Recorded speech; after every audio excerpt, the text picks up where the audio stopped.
가지가 있죠. 이렇게 해서 이런 사각형으로 표시되어 있는 내용이 있고요. 그 다음에 화살표로 표시되는 내용이 있고요. 여러분 지금은 이게 뭔지 궁금하시도록 하면 됩니다. 그 다음에 이제 또 오른쪽에 보면 이렇게 어떤 내용이 그 위에 화살표 위에 써 있고요. 그 다음에 오른쪽에 보면 뭐 이렇게 어떤 커스터머 해가지고 어떤 고객에 대한 내용도 표시가 되어 있고요. 뭐 이런 내용들이 되어 있습니다. 그래서 화살표가 진행하는 방향, 여러분 그냥 직관적으로 생각하셔도 왼쪽에 있는 어떤 흐름이 오른쪽으로 진행된다라는 걸 알 수 있고요. 그러면 가운데 있는 부분에서 처리가 돼서 다시 또 오른쪽으로 전달된다 하는 것을 알 수가 있습니다. 그죠? 그래서 이 화살표의 방향에 따라서 어떤 데이터의 흐름이 이렇게 바뀌는구나 라는 것은 여러분들 직관적으로 이렇게 아실 수가 있을 겁니다. 자, 그렇다면 이런 궁금증을 가지고 이제 어떻게 DFD가 우리가 작성할 수 있는지를 살펴봐야 되겠죠. 자, 우리가 앞에서 살펴본 내용 중에 여러분 여러 가지 DFD 심볼이 사용이 됐는데요. 대표적으로 DFD 심볼을 우리가 이제 개인 사슨이라는 사람이 그 두 사람이 만든 방법이 있고 요돈이라는 사람이 제안한 방법이 있어요. 그래서 두 가지 형태로 나눠집니다. 여러분들 화면 오른쪽에 보시면 그림이 있는데 그림의 왼쪽 편에는 이런 개인의 사손이라고 하는 사람들이 사용하는 그런 심볼들이 있죠. 네 가지가 있습니다. 우리가 어떤 프로세스를 표현할 때는 이렇게 이런 개인인 사슨 방법에서는 apply payment라고 하는 예를 들면 이런 프로세스 모형은 이렇게 그립니다. 그 다음에 데이터의 흐름은 화살표로 그리고요. 이거는 이제 두 가지 방법이 똑같죠. 근데 반면에 아까 이런 요돈이라는 방법이 요돈이 제안하는 심볼은 우리가 프로세스를 동그라미로 이렇게 표현합니다. 그죠? 그래서 이 두 개의 프로세스에 대한 차이가 있고요. 그 다음에 이제 데이터의 흐름은 똑같이 표현합니다. 그 다음에 데이터를 저장하는 저장소에 대한 의미는 요돈에서는 그냥 뻥 뚫린 사각형 모양으로 이렇게 직선 두 개로 가둬 놓는 이런 방식으로 하는 반면에 우리 이제 사슨에서는 앞에 머리말 뭐라고 하죠? 헤더가 있고 뒤에 이제 프로세스 할 수 있는 내용이 담기는 그런 형식으로 되어 있고요. 그 다음에 이제 외부에서 들어오는 그 입력 대기열이라고 하는 external entry는 이렇게 이제 사슨에서는 정육면체로 표현하는 방면에 우리 요돈 방식에서는 정사각형으로 표시를 하고 있죠. 그래서 여러분들은 이 두 가지 방법 중에 한 가지 방법을 사용해서 혼용하면 안 되겠고 두 가지 방법 중에 한 가지 방법을 생각해서 여러분들이 DFD를 작성을 하시면 되는데 우리가 여기서 생각해야 될 것은 뭐냐면 어떤 사람들은 이렇게 사슨 방식의 심볼을 쭉 일관적으로 사용하고 또 어떤 사람들은 요돈 방식의 심볼들을 사용하기 때문에 내가 두 가지 중에 한 가지를 사용하지만 이게 이런 식으로 쓴 거구나라는 것까지는 같이 알아두시는 게 좋겠죠. 그래야지 이해를 할 수가 있겠죠. 그래서 기본적으로 DFD의 심볼은 네 가지 심볼이 있다 하는 겁니다. 프로세스 심볼, 데이터 플로우 심볼, 데이터 스토어 심볼, 그 다음에 external entity 심볼이라는 네 가지 심볼들로 구성됐다 하는 것을 여러분들이 기억을 하셔야 되겠죠. 여러분 이제 이 그림을 잠깐 더 살펴보시고 이해를 하시면 되겠습니다.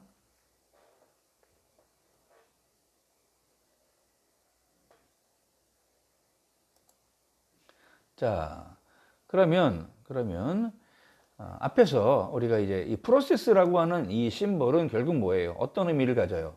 이 프로세스라고 하는 이 심볼은 입력 데이터를 출력 데이터로 그 흐름을 변환시키는 역할을 합니다. 그러니까 우리가 처리하는 거죠. 입력을 출력으로 변환하는 처리를 담당하는 겁니다. 그 다음에 이제 데이터 플로우라고 하는 이 화살표는 구성 요소 간의 어떤 연결 관계를 의미를 하죠. 그죠? 그래서 왼쪽에 표시하는 것은 소스가 되어 있고 그 화살표가 가리키는 오른쪽 것은 목적지가 되겠죠. 그래서 둘 사이에 어떤 관계를 나타낸다라는 것을 화살표로 표시하고 그 위에 이제 커멘트를 달아주는 겁니다. 그 다음에 이제 데이터 스토어라고 하는 것은 유지되는 데이터 그룹을 이렇게 이제 우리가 집합 모아놓은 거죠. 그 다음에 이제 터미널이라고도 하는 그 외부 개체, external entity라고 앞에서 표시했던 것은 다른 말로 터미널이라고도 이제 부르는데요. 이것은 자세한 데이터의 흐름을 이해하기 위해서 사용하는 사각형입니다. 여기가 이제 종착역이 되는 거죠. 그렇죠? 이렇게 해서 표시를 합니다. 자, 그러면 하나하나 구체적으로 살펴보도록 하겠습니다. 자, 먼저 프로세스 심볼은 우리 그냥 간단하게 우리는 이제 요돈 방법으로 일단 여러분들에게 소개를 하려고 해요. 그래서 이 동그라미로 표시하죠. 최소한 하나의 입력과 하나 이상의 출력이 나가야 합니다. 데이터를 변환시키는 그런 비즈니스 로직, 그런 논리를 이 프로세스 심볼은 포함을 하고 있습니다. 그래서 여기서 쓰는 프로세스의 이름은 우리가 어떤 기능을 식별하는 동사 형식으로 표현을 합니다. 그래서 이제 동사니까 예를 들면 인쇄하기, 추가하기 이런 식으로 얘기하는 거죠. 그리고 프로세스가 하나가 아니라 여러 개가 있기 때문에 프로세스에 이름을 붙여주는 거예요. 그래서 서로 구분을 하는 거죠. 그리고 이것도 이제 안심이 안 되기 때문에 프로세스 번호를 매기는데 이 여기에 붙어 있는 번호가 앞번호라고 해서 그게 처리의 우선순위가 있다 이런 것을 나타내는 것은 아닙니다. 그냥 일련 번호로 쓰는 것 뿐이에요. 자, 그 다음에 이제 두 번째로 우리가 알아야 되는 심볼은 여러분 이제 화살표죠. 데이터의 흐름을 나타내는 심볼이고 하나 이상의 데이터 항목을 나타냅니다. 보통 이 흐름의 기원은 화살표가 하나 나가기도 하고 또는 이중 화살표가 있는 그런 선을 나타내기도 합니다. 그래서 이 자발적으로 생성되는 거죠. 이 프로세스는 입력에 의해서 작동을 하고 그 작동 결과로 어떤 출력 요소를 내보내야 하기 때문에 자발적으로 생성되는 그런 데이터가 흘러가면 자발적으로 생성되는 요소가 바로 이 데이터 흐름 요소입니다. 자, 그 다음에 우리가 표시해야 될 것은 이제 데이터의 저장 요소죠. 저장. 데이터가 이제 흘러가다 보면 처리되다 보면 순간적으로 저장돼야 하는 경우가 생겨요. 그죠? 그래서 데이터를 저장하는 저장 매체를 우리가 의미하기 위해서 이제 여러분들 이와 같은 그림을 나타냈습니다. 이 그림을 보시면 앞에서 요돈 방식으로 그린 게 아니라 이번에는 이제 샤론 방식을 표현했는데 이 앞에 이 부분 갇힌 사각형 부분이 없어졌다고 생각하시면 또 요돈하고 같겠죠. 아무튼 시스템이 저장하는 데이터를 의미하는데 DFD에서는 데이터 저장소에 대한 자세한 내용은 표시하지 않습니다. 그냥 이 저장소와 관련된 내용은 어디에 그러면 나오냐면 데이터 사전에 정의를 하고 있습니다. 그래서 데이터 저장소는 데이터의 흐름이 있는 프로세스하고만 연결됩니다. 데이터의 흐름이 없는 프로세스하고는 연결되지 않아요. 연결되지 않습니다. 자, 그 다음에 이제 마지막 요소죠. 터미널 또는 우리가 이제 external entity라고 하는 그런 요소가 되겠는데요. 우리가 터미널이라는 것은 여러분들도 다 아시다시피 외부 세계와 이 시스템이 연결되는 연결 접속점이죠.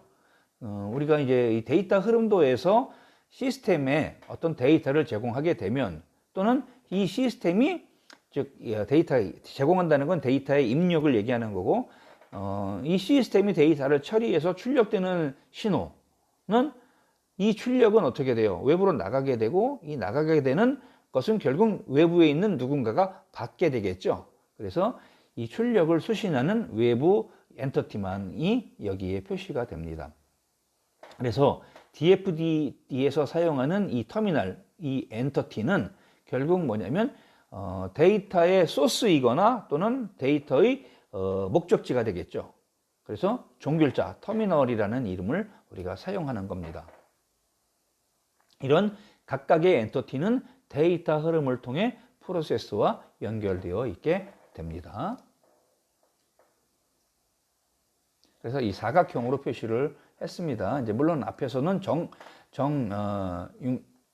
정사각형이라고 하죠. 정육면체로 표시를 했고요. 자, 그래서 여러분 이제 네 가지 심볼이 있다는 걸 아셨고요. 이게 전체적인 데이터를 중심으로 데이터가 처리되는 과정을 나타내는구나라는 것까지 이제 머릿속에 들어오셨어요. 자, 그렇다면 데이터 흐름도의 그 특징은 어떤 특징이 있었어요? 한번 정리를 해보죠. 자, 그림을 사용했죠. 그래서 그래픽 중심으로 표현을 합니다. 그리고 탑다운 방식이에요. 그죠? 하향하는 식으로 하면서 분할을 합니다. 그 다음에 여러 차원의 데이터의 흐름을 우리가 분석할 수 있도록 해주는 도구죠. 제어의 흐름은 중요하지 않습니다. 뭐 피드백 되거나 뭐 이런 것들은 중요한 의미는 없어요. 그러면 이렇게 우리가 DFD를 사용하면 어떤 효과가 발생할 수 있느냐 하면 사용자가 수행하는 작업과 또 그 작업을 처리하는데 요구되는 사항들을 쉽게 문서, 그래픽으로 도식화해서 표시할 수가 있고 또 사용자와 분석가 간에 소통할 수 있는 그런 공통의 언어 역할을 합니다. 아주 단순한 그래픽을 쓰기 때문에 쉽게 서로 의미를 이해할 수 있죠. 그리고 일관되고 정확한 사용자의 요구를 파악할 수 있는 그런 수요 중심의, 사용자 중심의 분석 도구로서의 역할을 수행을 합니다. 자, 그렇다면 우리가 이제 DFD가 만들어지는 그 원리를 우리가 좀 이해를 해야 되겠는데요. 몇 가지 중요한 생성 원리가 있어요. 그래서 이 원리에 대해서 여러분들하고 같이 이해를 돕도록 설명을 해드리겠습니다. 자, 먼저 얘기할 것은 보존의 규칙이에요. 우리가 다른 말로 자료 보존의 원칙이라고 합니다. 특정한 프로세스가 있어요.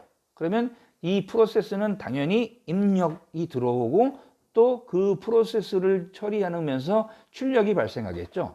그래서 결국 뭐냐면 우리가 그러니까 어떤 출력 데이터의 흐름이 결과적으로 발생했다는 것은 뭐냐면 입력 데이터의 흐름이 있었기 때문에 출력 데이터의 흐름이 생성됐다 이렇게 얘기하는 거죠. 그래서 자료의 보존 원칙을 말하는 겁니다.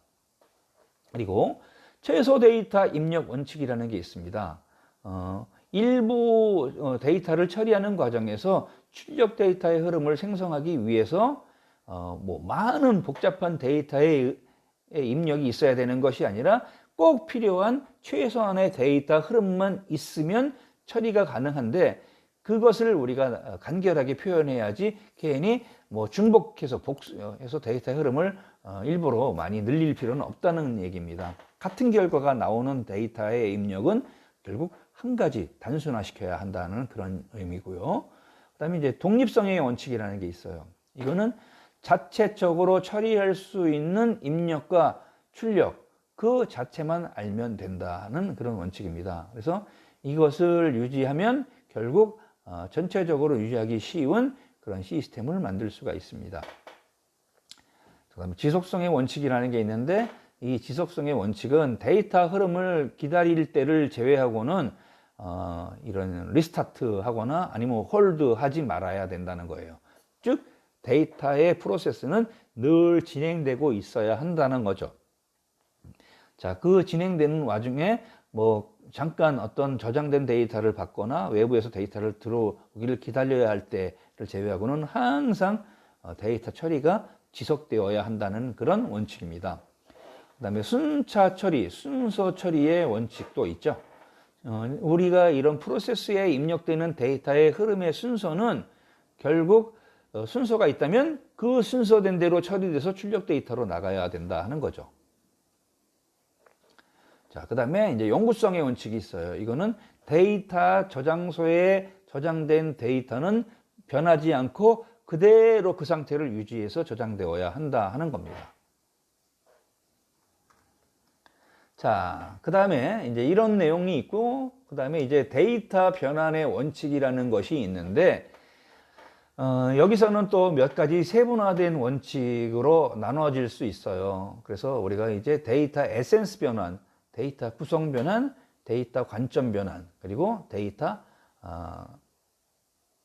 어떤 조직에 대한 변환 내용으로 이렇게 이제 네 가지로 나누는데요. 데이터 에센스 변환 같은 경우에는 일반적으로 입력된 데이터 흐름에 대한 편집이나 계산 이런 것들을 통해서 출력 데이터 흐름을 계산할 수 있어야 한다는 것이고요. 데이터 조직에 대한 변화는 이제 2개 이상의 입력 데이터 흐름에 대해서 그 데이터 구성을 변환할 수 있다 하는 겁니다. 또 데이터에 대한 관점 변화는 입력 데이터의 흐름이 결국 출력 데이터의 흐름과 동일하다라는 그런 얘기고요. 우리가 데이터 구성이 변한다는 것은 결국 형식 지정이나 정렬 등의 처리가 필요하다라는 얘기로 여러분들이 이해를 하시면 되겠습니다.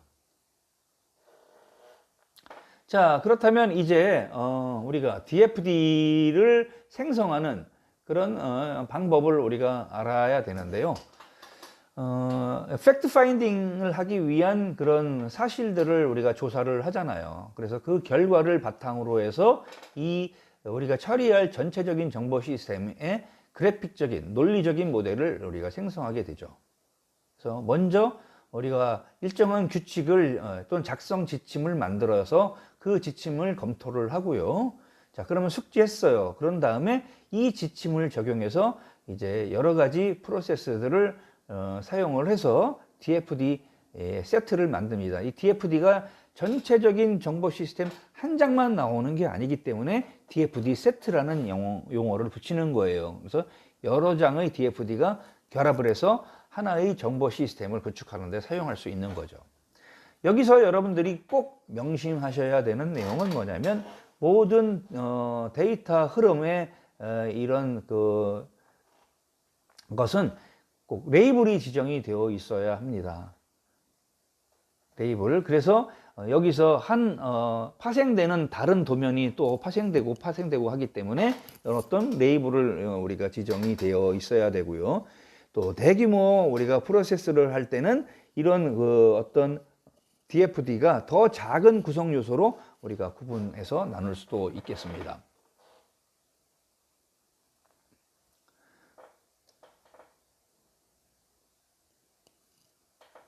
자, 우리가 데이터 흐름도를 우리가 작성할 때 맞는 방법과 잘못된 방법을 여러분들 이제 그림으로 표시를 했죠.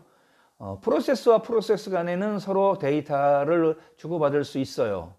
또 프로세스와 외부에 있는 객체도 우리가 데이터를 주고받을 수 있습니다. 뿐만 아니라 프로세스와 저장소 간에도 데이터를 주고받을 수 있는데 외부에 있는 엔터티와 엔터티끼리는 데이터를 주고받을 수 없습니다. 그리고 외부에 있는 엔터티, 즉 터미널과 데이터 저장조사 간에도 데이터의 흐름은 인정될 수 없습니다. 데이터의 스토어와 스토어끼리도 서로 데이터를 주고받지 못합니다. 이런 간단한 규칙이 있어요. 자, 그렇다면 우리가 결국 DFD를 이용을 해서 드로잉을 할 때, 그래픽을 작성할 때 지침이 있어야 되죠. 그 지침을 여러분들에게 소개를 한 겁니다. 자, 무엇보다도 뭐예요? 한 페이지에 맞도록 이 컨텍스트 다이어그램을 그려야 되겠죠. 이 컨텍스트 다이어그램에서, 즉 문맥도라고도 하는데, 정보 시스템의 이름을 프로세스의 이름으로 사용해도 됩니다. 그리고 각각의 심볼들 집합 안에서는 고유한 이름을 사용을 해야 되겠죠. 그리고 우리가 이제 어떤 라인을 넘어가지 않고 그림을 그려야 되겠습니다. 또 각 프로세스에 대해서 고유한 이름과 그 다음에 레퍼런스 넘버를 우리가 제공합니다. 이건 이제 우선순위는 아니라고 얘기했어요. 이렇게 하고 우리가 작성한 모델이 정확하고 이해하기 쉽고 또 사용자가 원하는 그런 요구사항을 충족시키는지를 확인하고 우리가 작성을 해야 되겠습니다. 이런 방식을 이용해서 이제 드로잉하는 것에 대해서는 잠시 후에 설명을 드리도록 하겠습니다.